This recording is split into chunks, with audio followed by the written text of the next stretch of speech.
Hey guys, it's Andrea. I was trying to find some easy and quick Canada Day DIYs for you guys, but there actually isn't as much out there as I thought there was going to be for crafts. Of course, if you want to make Canada Day themed desserts, you'll have no problems. So I blended some crafty ideas together and came up with 4 ways to help you celebrate Canada Day this year.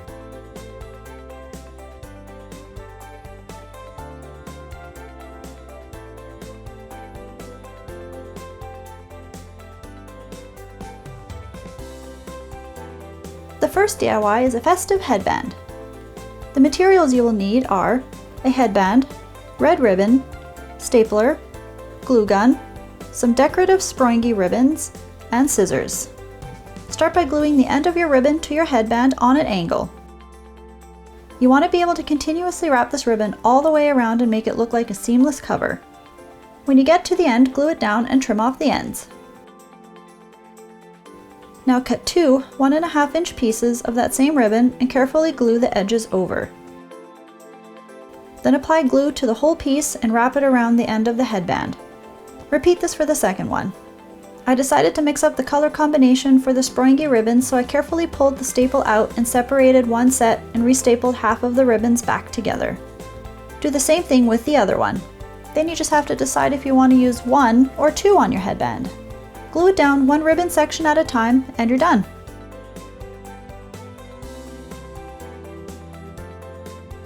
There will for sure be people asking you, hey, where'd you get that? And you can proudly say, I made it. The second DIY is a really cute Canada flag throw pillow cover. The materials you will need are some festive red fabric, white fabric, butcher's paper or scrap paper, ruler, pen, measuring tape, pins, red acrylic paint, foam paintbrush, ice cream bucket lid, scissors, painter's tape, a pillow insert, scrap piece of cardboard, and a sewing machine. Start by measuring your pillow from one side to the other. If your pillow isn't square, measure the other side as well. I folded my butcher paper on one side to make a square edge. Mark your pillow length on the paper. Also give it a 1/2 inch extra on all sides for your seam allowance. Cut out your pattern. Lay your pattern piece on top of your white fabric. Pin down and cut it out. Remove the pins and take your pattern and fold it in half.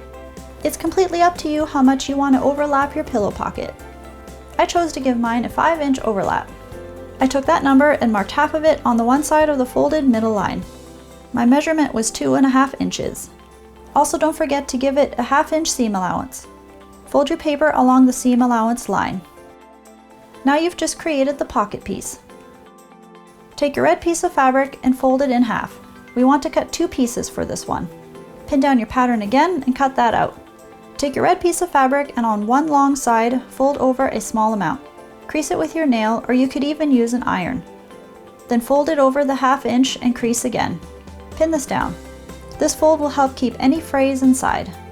Sew this fold from one side to the other. You want to repeat this with the second red piece. Now lay down your white fabric right side up. Lay the red fabric right sides down and make sure to overlap the 2 seams in the middle. Pin it all the way around. First you want to sew the straight line all the way around the outside.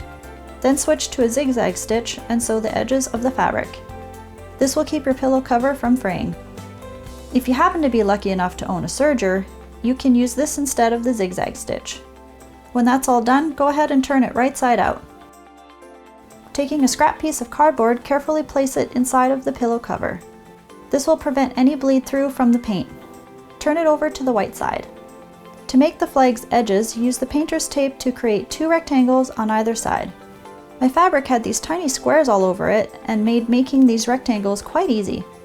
Feel free to use a pencil and ruler if freehanding isn't your style. Using the ice cream bucket lid as a paint palette, pour out some red acrylic paint. Then use your foam paintbrush and carefully paint the red in those rectangles. I started from the taped edge and worked inwards to ensure I didn't squish the paint under the tape. I wanted to have a nice clean straight line. Now comes the fun and messy part. Be sure to take off any jewelry that you might get paint on before doing this. Take some more of your red paint and spread it thinly on the lid. Dip your palm into the paint and place it in the center between the 2 red rectangles. I didn't have enough paint the first go around and had to add some more. The hardest part was matching up your palm print the second time around. Ooh, gooey fingers. Set that aside to dry. Once dry, remove the painter's tape and piece of cardboard. See how much bleed through there was? Put your pillow insert inside and you are done.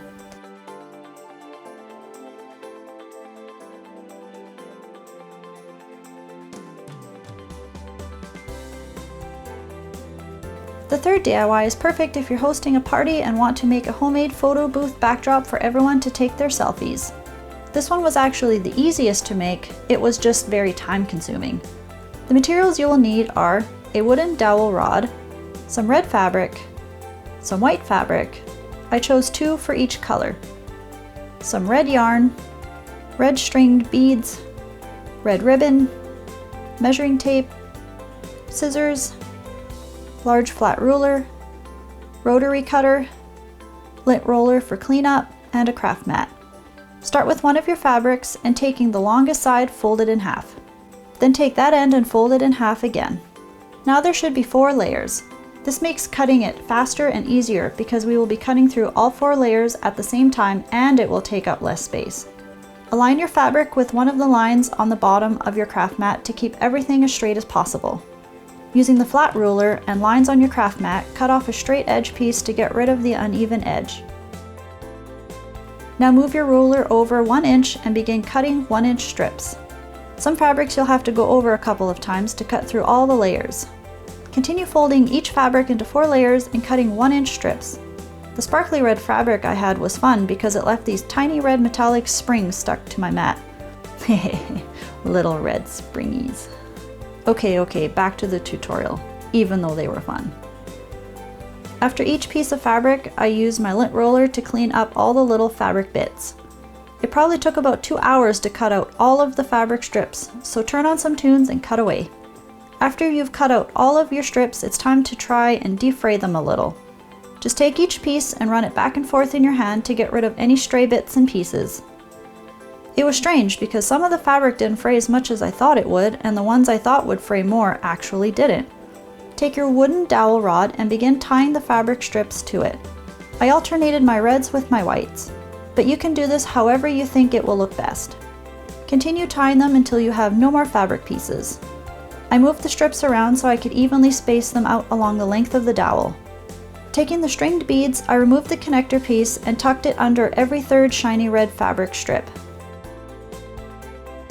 Take your yarn and cut pieces the same length as your fabric strips.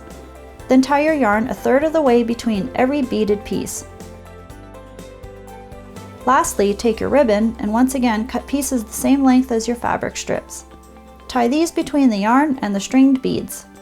Attach a few hooks to the wall, and I used some yarn to make a holder loop to hold up the dowel. Hang that up and your photo booth backdrop is ready for some selfies.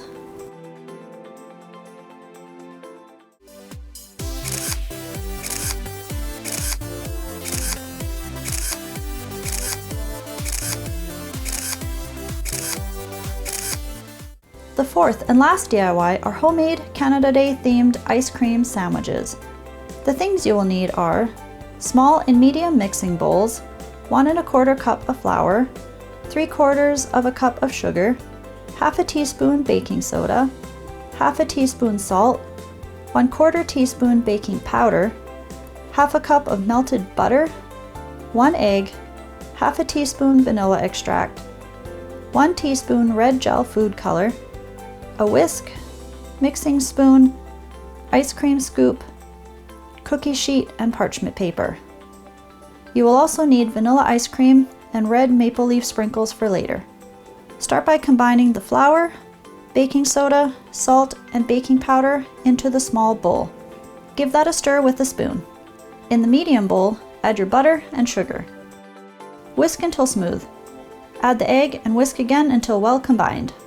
Add the vanilla extract and a teaspoon of red gel food color. Mix until there are no yellow parts left. Now add the dry ingredients and mix with the spoon until everything is incorporated. Take your ice cream scoop and scoop out the batter and place on the parchment-lined cookie sheet.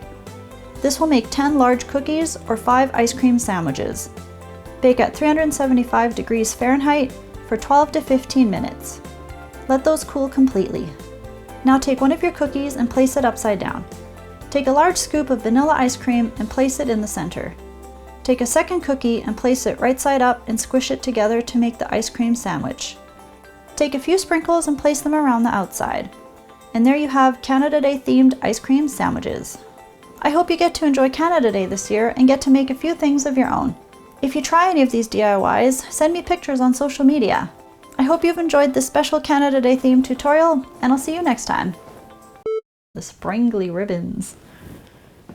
Springly. Springy ribbons. Except for the ice cream sandwich. I don't have the ice cream sandwich. It's melting. And I'll see you next time. I like spat a bubble.